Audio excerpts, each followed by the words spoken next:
Welcome back to World Crisis Radio. Remember, you want to keep up with all world affairs at tarpley.net. And this week we have, an interview with me on RT, Russia Today, commenting on Petraeus. We're going to get to this in just a minute now. And we've got some new radio broadcasts. If you look on the media interviews page, plus, you've got to catch up with those two major essays on the Iran war danger, right? One from July 21st and one from August 8th, I guess it is. Now, let's look at Iran. The news this week, and this is now the active front, right? We had a definite policy shift in the U.S. regime. Instead of low danger, we've now got to say extremely high danger. This is corroborated by Fidel Castro, based on his intelligence picture, which includes the operations of a rather capable intelligence agency, the Cuban DGI. They have people all over the place in the State Department and so forth. He's warning of imminent nuclear war. You've got to take that seriously.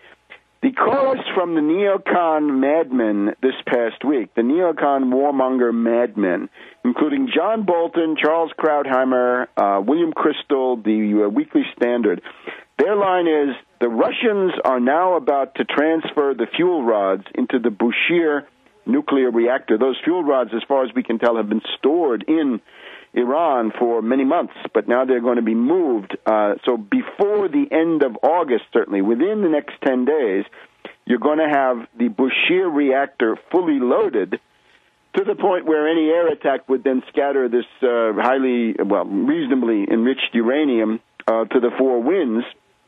It's not exactly clear why anybody thinks that this is a taboo for Israel or the United States. It might be, but you're going to kill a lot of people anyway.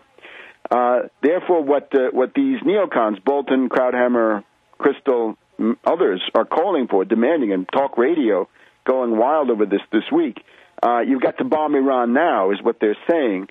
That, of course, would mean not only war with Iran, but it would mean killing large numbers of Russian technicians. So you might find yourself on locked into a confrontation course with Russia, too. But the neocons, as we've seen, never learn. And I would recommend to the dupes and gulls of the Tea Party, watch out for these people, right? When you vote for your Republican candidates, you're going to be putting them back into office. I mean, the neocons, and they may prepare a very spicy dish for you that you're going to find extremely indigestible.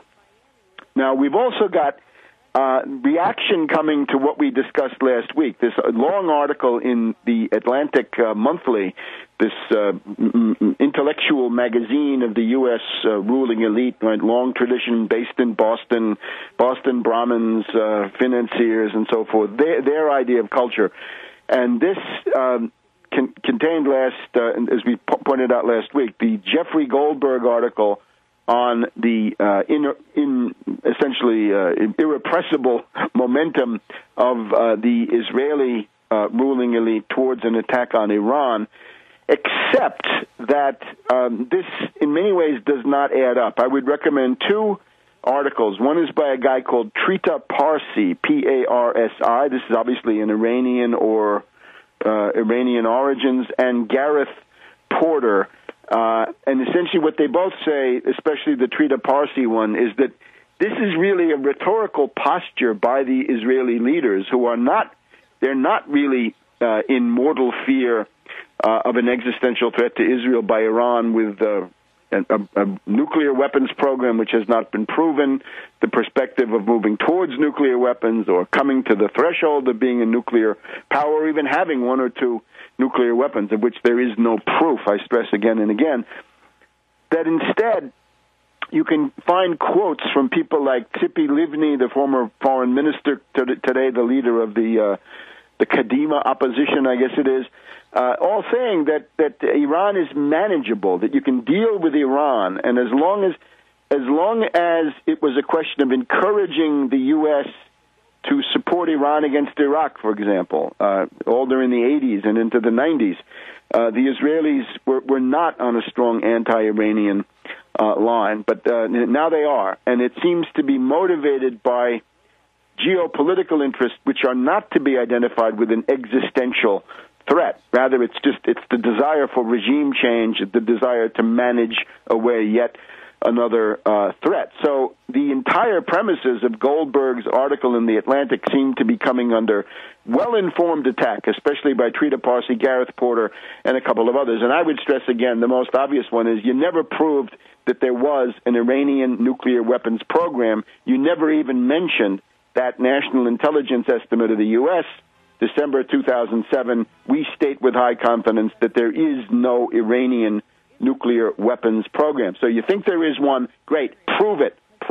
Not with innuendo, not with quotes from various hysterical leaders, and so on and so forth. So this is now the situation in that front. There's some interest in the fact of a Stryker brigade crossing the border from Iraq into Kuwait.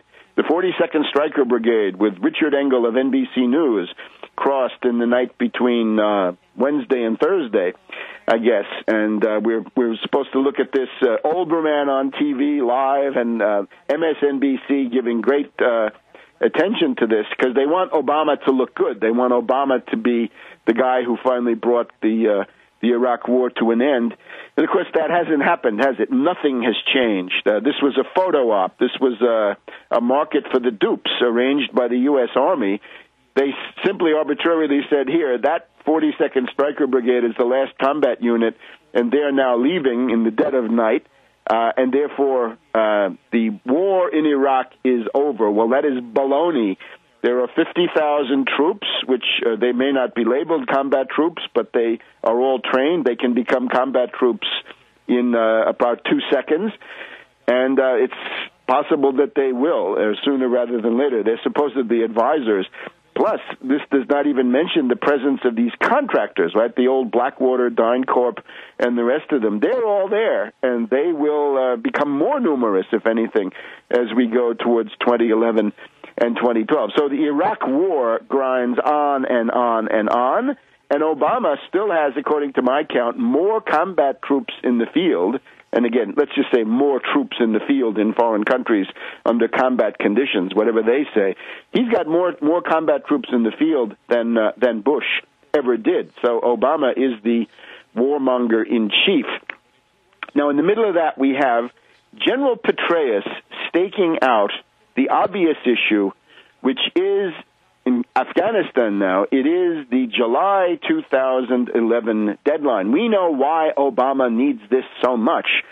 The demagogue Obama, the warmonger who duped all the pro-peace forces by saying, I'm against the Iraq war, and of course I'm a big warmonger in Afghanistan and Pakistan. They heard the first part. They somehow were constitutionally incapable of hearing the second part. Obama wants to say by July 2011, I have begun the withdrawal. And he needs that because he's going to be looking at the Iowa straw poll. Isolationism and anti-war sentiment in Ohio, historically quite considerable. Quite a number of ultra-lefts there in the area of Ames, Iowa, and so forth. A lot of people who are not going to be happy if Obama turns out to be the warmonger-in-chief that he is now. Remember, Governor Rendell of Pennsylvania has told us that if Obama keeps going with his current Afghan policy, it's very likely that there will be a primary challenge to Obama. Well, bring it on. Where is it? We're happy to lend whatever we can in terms of support to that. And we have Mark Plotkin here in Washington, D.C., local political analyst with national pretensions, also saying Obama will face a primary challenger. Great. Let's get on with it. And we'll be back in a minute on World Crisis Radio.